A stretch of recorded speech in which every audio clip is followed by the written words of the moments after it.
Ino-okray dahil sa pagiging mabalahibo nito at malaway. Pero para sa ilan, ito raw ay wonder gulay.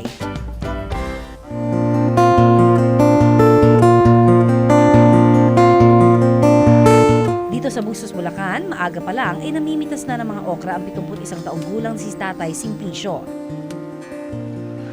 Hindi para ipanghalo sa sinigang o pansahog sa pakbet, kundi para ipanggamot.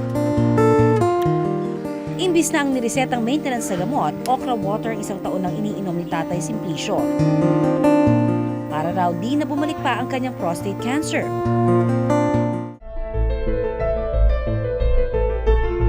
Noong 2015 nang makumpirma ng doktor na may prostate cancer. Noong pareho ring taon, naoperahan at gumaling daw siya rito. Lifetime ko na raw inumin. Habang buhay ko nang iinumin yung gamot na yun, hindi ko kaya. Pero dahil halos 100 piso raw ang nagagastos niya araw-araw sa nire-resetang gamot, itinigil niya na ang pag-inom nito. Nahihiya ka ako sa mga anak ko kasi puro sila na lang bumibili ng gamot. Nahihiya ako. Yun, buhat nun. Hininto ako nga. Sakto naman daw na naipayo sa kanya ng kanyang pamangkin na gumamit na lang ng okra water. Wala siyang kailangang gastusin dahil sa tapat bahay lang nila, pwede siyang mamitas anytime. Pagkahugas, hihiwain ng 6 na pirasong okra diretso sa isang bote. Ang bote, lalagyan ng 2 baso ng tubig at saka hahayaan. At kinabukasan, ang resulta, ang naglalaway-laway na okra water. Ito ang aking binabad na okra na siya namin iniinom ng mag-asawa. Aming pinaghatian. Ito dito kami gumiginaw sa aming pag-ihi. Kaya tatagay na kaming dalawa.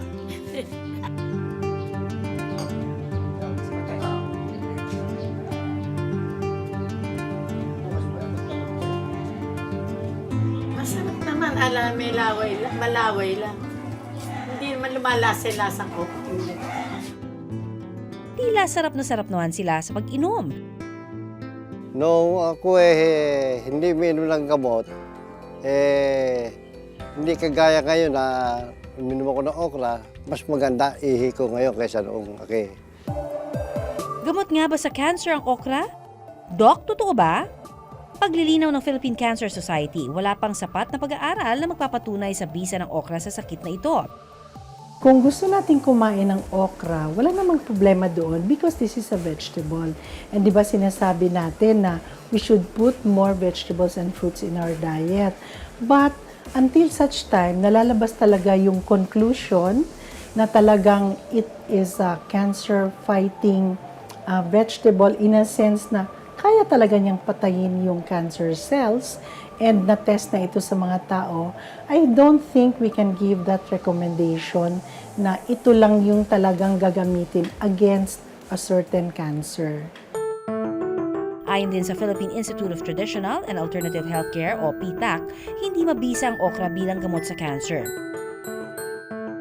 May mga researches na about the anti-cancer activity. Again, very limited sa human subjects, mostly on rats and mice.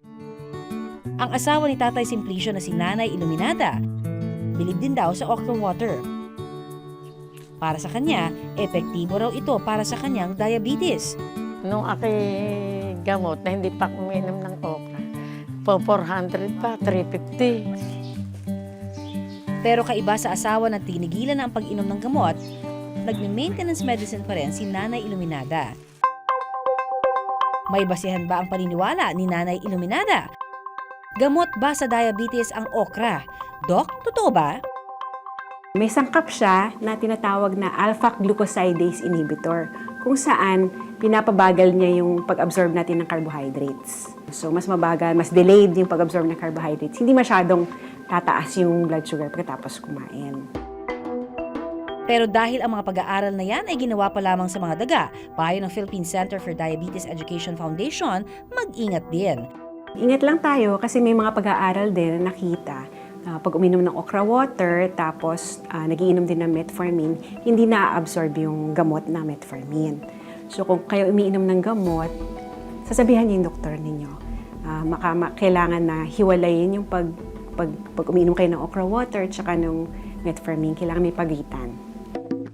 Sa alternative medicine naman, epektibo raw ang okra para magpababa ng blood sugar level ng isang tao. For diabetes, pero hindi siya substitute sa gamot.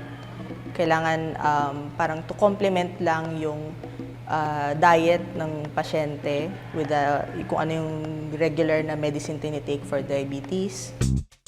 Meron namang ilan na naniniwalang mainam para sa kalusugan ng puso at nakapagpapababa ng kolesterol ang okra. Doc, totoo ba? Ang okra ay merong component na oleic at linoleic acid. Sila ay kasama sa tinatawag na polyunsaturated fatty acids. Karaniwan sa commercial, ginagawa yung omega-3 fatty acids. Magkakaibigan yung mga yon, magkakamag-anak. At lahat ng yan, maganda para sa puso dahil nagpapababa sila ng kolesterol. Makabubuti raw sa katawan ang pagkain ng okra. Pero ibang usapan na raw kung gagamitin ito bilang gamot. Kumain ka ng gulay, kumain ka ng prutas, dahil yan ay masustansya. In this regard, maganda ang epekto ng gulay, lalo na ang okra sa ating puso. Pero bilang kapalit ng gamot, hindi natin siya pwedeng gawing ganoon. Pandagdag, pwede. Pero kapalit, hindi. Ang mabuti raw na gawin, kumain hindi lang ng okra kundi ng iba't ibang klase ng gulay. And of course, yung iba nating mga vegetables, we always recommend na at least 3 to 5 servings per day. Kasi itong mga pagkain na to, marami siyang nutrients, meron siyang mga vitamins, and makakabuti sa katawan ng tao. Ang okra, masarap kainin at masustansyang gulay. Hindi mabisa ang okra bilang gamot, pero isama sa dieta.